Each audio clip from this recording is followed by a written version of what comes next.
The Friendship War, Chapter 9, Button Fever. It's Thursday, and I wake up thinking about buttons again. How many do I actually have?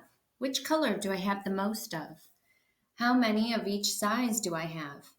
Of all the buttons I have, which has the largest diameter and the smallest? Then I remember what Ben said to me yesterday in the kitchen, and I think maybe Ben's right. Maybe I really am a crackpot.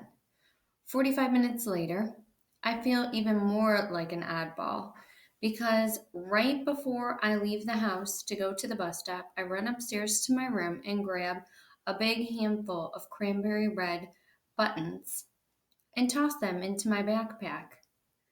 I just feel like I want to have some buttons with me at school today, which is definitely strange. But as I drop into a seat near the back of the bus, I discover that my strange condition is not unique because in the row right in front of me, four boys are arguing about buttons. Are you kidding? Metal buttons are always better than plastic. Anybody knows that? And if a metal one is of some kind of a uniform, that's the best end of discussion. Okay, but what if you had a plastic one shaped like a Millennium Falcon or something? I think that'd be lots better than some old metal button. Well, maybe, but you're never going to see that in your whole life. Another kid has his phone out. Hey, look at this. They huddle around the screen, and one of them reads aloud, Handmade Millennium Falcon button. Whew, I'd trade an army button for that thing any day. There's a Chewbacca button too, and an R2D2 and Darth Vader. That is so cool. But the thing that I think is cool, not one of these guys was anywhere near my lunch table yesterday, and none of them are in Mrs. Casey's social studies class either. How come they're talking about buttons? I walk myself through it. Okay, by the end of lunchtime yesterday, let's say there were 22 kids around our table, and probably half of them were boys, and each one walked away thinking about buttons.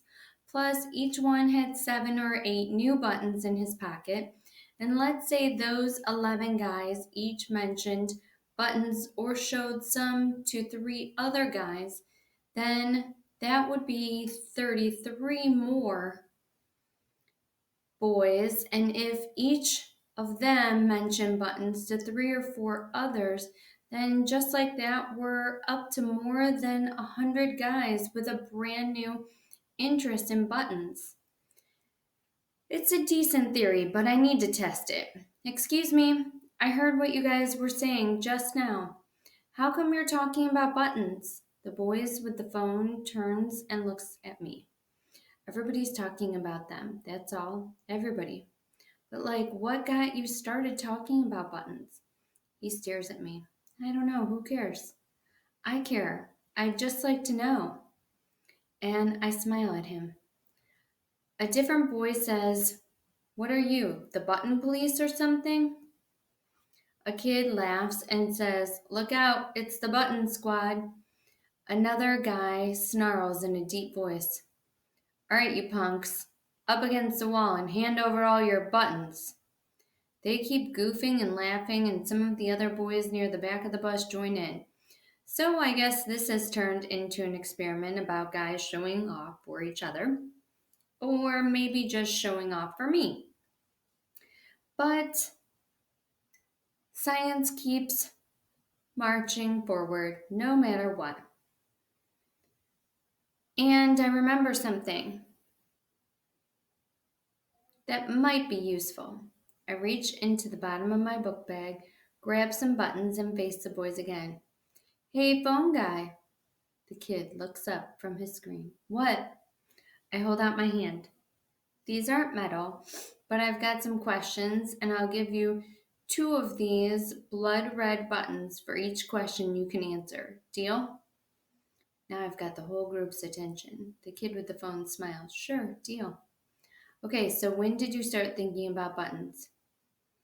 yesterday in the afternoon. How come? This guy, James Kinney, he's in my art class and he started sliding some buttons around on our table, making shapes and patterns and stuff. And then all of us started guessing them like little air hockey pucks, just messing around.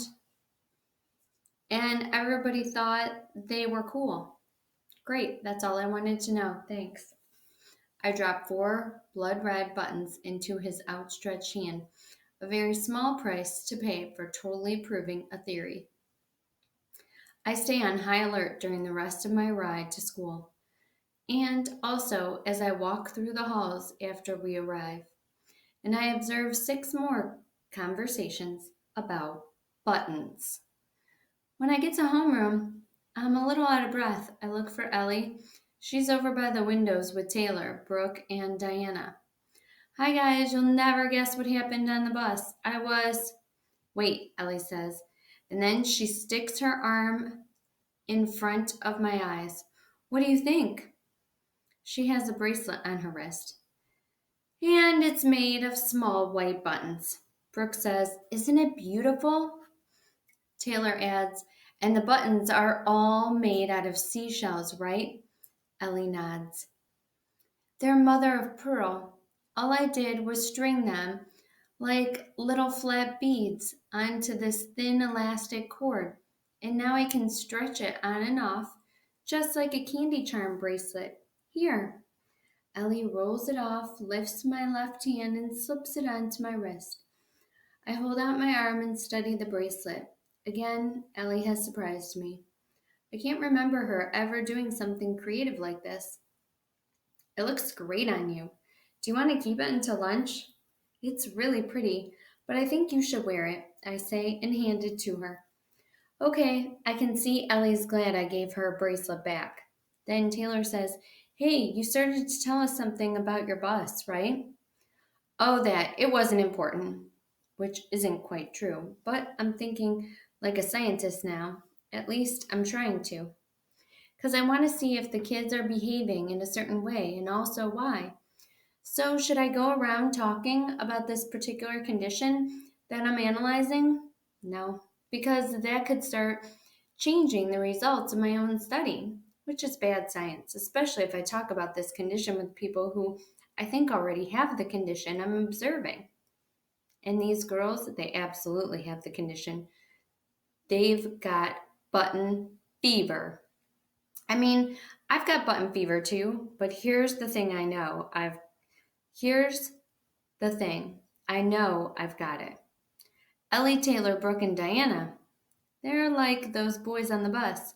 They've got it, but they don't really know it. Not yet.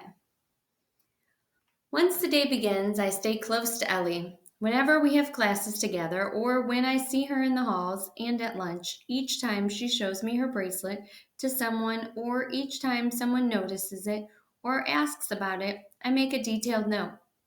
Ellie is never shy about showing off something new or special, and she has a lot of friends. By the time she steps onto her bus Thursday afternoon, I have observed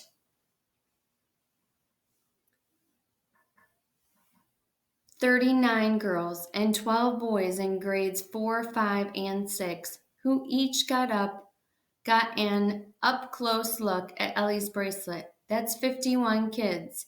Of course, there's no quick way to know what those 51 kids thought about Ellie's bracelet, or whether any of those kids might have told any other kids about it.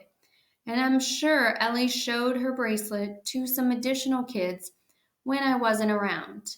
Even so, I think I've got enough data to support a very simple theory.